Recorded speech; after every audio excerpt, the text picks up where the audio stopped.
Hello everyone, and welcome back to another Hearts of Iron 4 Formable Nation.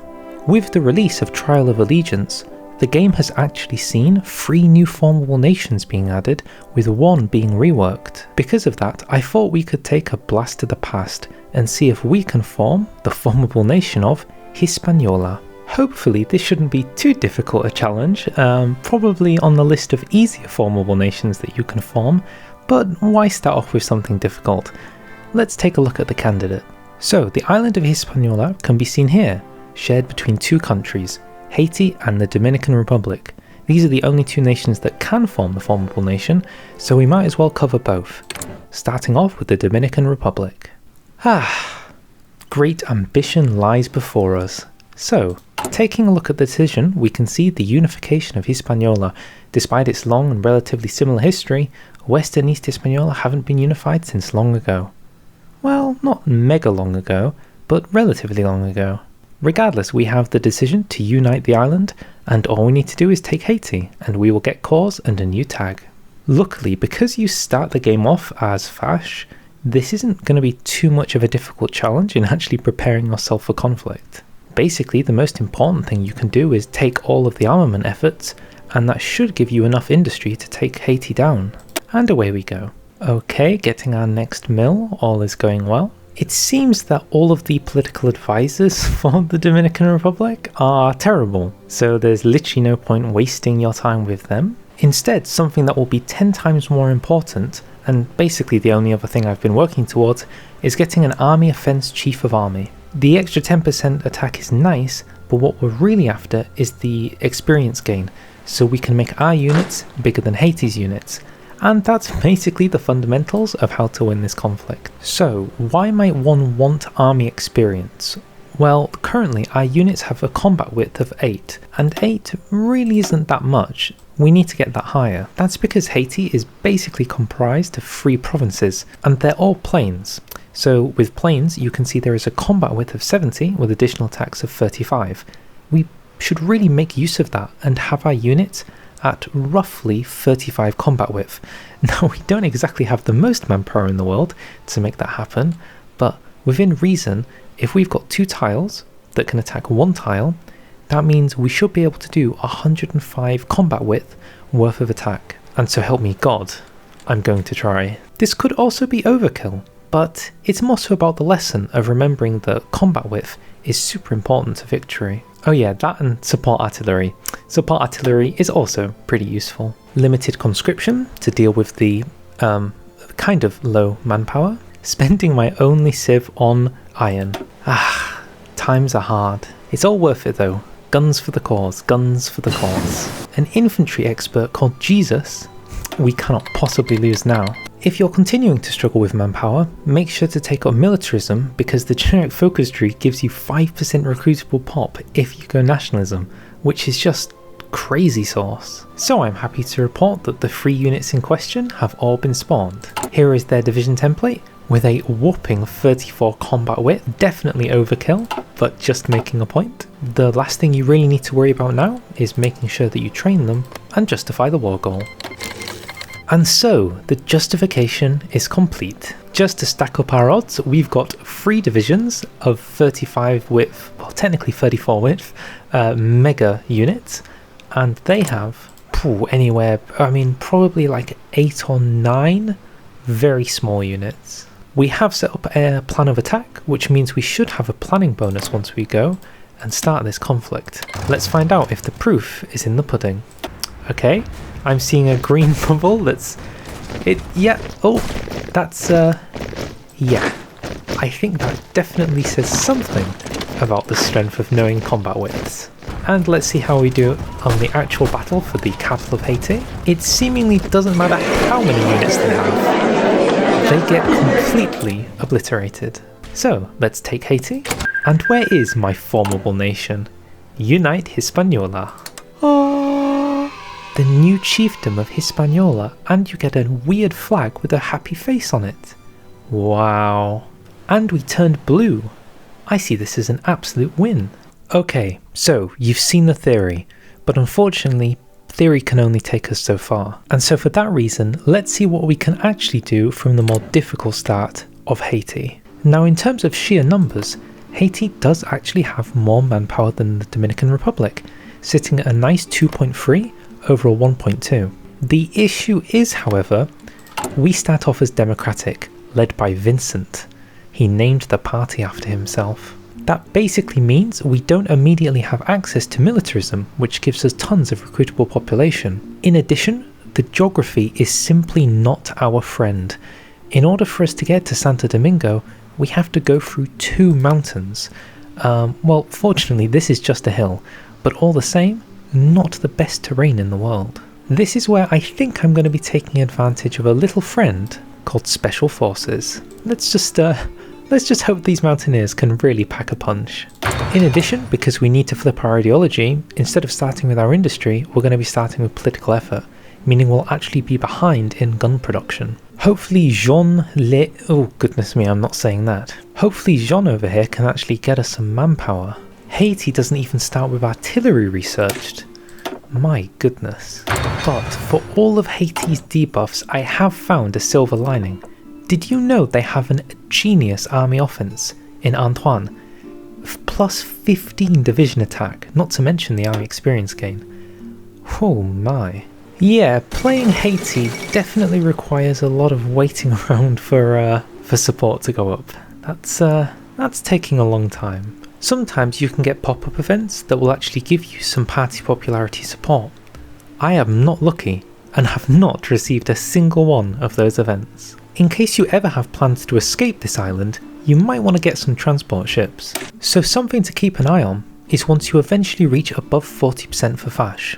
This means you should be able to immediately flip over to the ideology.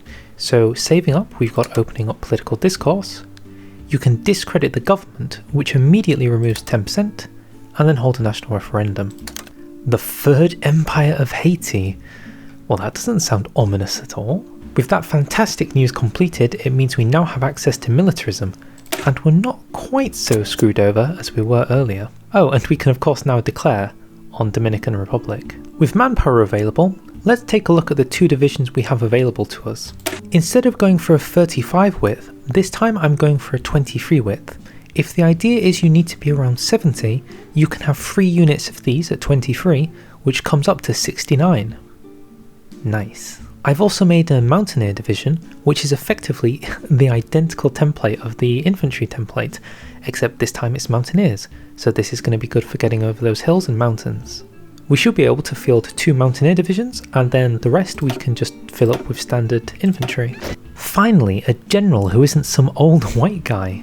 And he's got Naval Invader. Ho ho ho, wait, Balthazar Bonnet has defense, planning, supply, and recon. Oh, this is our guy. And finally we can get militarism, which means we actually stand a chance in this conflict. That wouldn't happen to be a destroyer in that port, would it? No, that's not possible. I couldn't possibly be building a navy. That's just silly. And remember, always make sure to train your army. The buffs you get from being elite really matter. Huh, Brazil wants to be our good neighbour. I didn't even know Haiti had the potential to participate in this game. Okay, enough fooling around though. It is time we take down the Dominican Republic and justify a war goal. Done. For the more observant among you, you might have noticed this particular guy is planning something of a naval invasion of Santo Domingo. I have no expectation that we're going to sneak around the back and get them, because they actually have more than the 5 units they show on this border, meaning they are defending their capital. That being said, having the extra pressure of a single unit just coming around the back isn't necessarily the worst thing in the world. Oh, I think that's World War II. A strange caveat, but it's really good for my war support when world tension goes up. So sure, I guess I'm okay with this. And it also means we get to go to partial mobilization. More good news. Oh goodness me, so it begins. Okay, the troops are trained, the battle plans are laid out. I suppose I should stick my navy out for some naval superiority. Now we declare the war and stick everything on green. It's contested? Oh my goodness, he's been building ships too. I don't believe it. Alright, fair enough. I'm pretty sure my mountaineers can still cut through that hill like butter.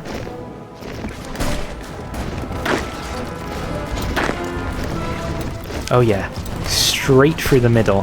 Now we've got the mountain separated from the capital. Let's make sure we get every single division out of the game before we start taking down the victory points. And job done. And you know what? I think I'll take your navy too. I had no idea they'd even make a navy. And to haul in our victory, let's unite Hispaniola. Viva Hispaniola, united at last. So I could end the video here. That is the victory completed with both different nations showing you two different ways of approach. I really didn't expect them to build a navy, but the more you know.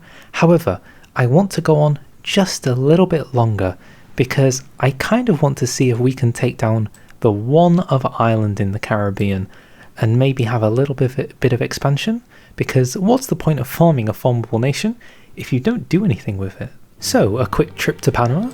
Always make sure that the army going to the left side of Panama is the one to go first, and then probably give it a few days and then send your other army to go after Panama. This should be a straight why does Japan want me in their faction? So, we've landed here. Don't take San Jose just yet. Send your other army to go after Panama, and just as they're landing in Panama, now we can take the city. And I didn't even fight a single troop. And then on to Costa Rica. Class conflicts divide new chiefdom of Hispaniola. I'm sure it's nothing. And so into Costa Rica we go. I'm expecting approximately 0 resistance. Just, yeah, walking straight in, really. Easy peasy. And into Nicaragua. Surprisingly, a little bit more resistance than usual, but nothing we can't handle. Honduras should be a cakewalk, right? To be fair, they do actually have a mountain. And for some reason my mountaineers are not on the right side of that mountain, so I guess we should just go around it. Sticking your capital on a mountain definitely feels like cheating though. Well, we might be in for an interesting twist with El Salvador. It's telling me here the enemy is stronger. What do they mean by this? How strong is El Salvador? Okay, well they are trying to push me. It says here they even, might do some offense.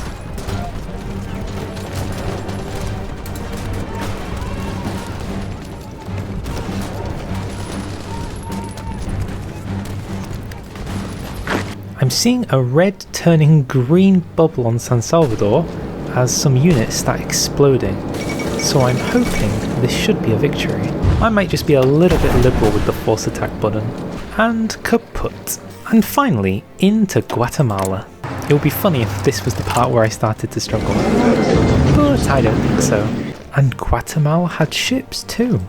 Wow. Now you cannot tell me that is a true empire of Hispaniola. I guess the only thing I'm sad about is it's a shame there isn't the option to puppet a nation and then annex these tiles for the nation like you used to be able to do in the old peace conference system, because then you could have changed it so the formable nation for Central America could become a puppet Central America nation.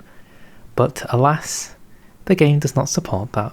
Funnily enough, it used to support it for some Soviet releasables, but again, because they changed how peace conferences work, I don't even know if those are possible anymore. And to celebrate our brand new empire, I can think of no better way than a communist revolution. Hispaniolan People's Republic. An interesting twist. The United States attempting to isolate Haiti. They state that they will no longer come to our aid should we find ourselves in conflict with other nations, and they do not accept us as the legitimate government of the nation. Arrogant imperialists. I'm sure this will have no outstanding negative consequences. It looks like we might need to do some counter defense then. In case you were wondering, it wasn't completely random going communism. You see, playing as a minor nation, you do have a finite manpower supply, and mine will eventually run out. So to kind of get ahead of the problem, you can get ideological loyalty and get 2,000 manpower every month. This is only available to communists, so it's kind of within your interest to flip over sometime in the 1940s. Also because Germany probably isn't going to survive the 1940s, so that ideology will be going out of fashion very soon. Well, I'm sure I'm not going to cause a Cuban Missile Crisis because of that, and perfectly saved my research bonus for what comes next. Okay, I don't think delaying will do us any good for any longer. Sometimes it's better to just face your demons. So for those who are wondering what this madness is, it's effectively 2 naval invasions, one across the entirety of Cuba, and then one more concentrated one on Havana, as well as a couple of paratroopers to drop directly in the middle so that we can de-org anybody that we find here and potentially split the nation very quickly. Alright, let's see if we can get a jump start on Che Guevara and Fidel Castro by heading to Havana ourselves. In we go. Okay, the paratroopers went straight in and instantly took half the organisation of that unit away. Oof. And then a massive wave of green bubbles all across the board.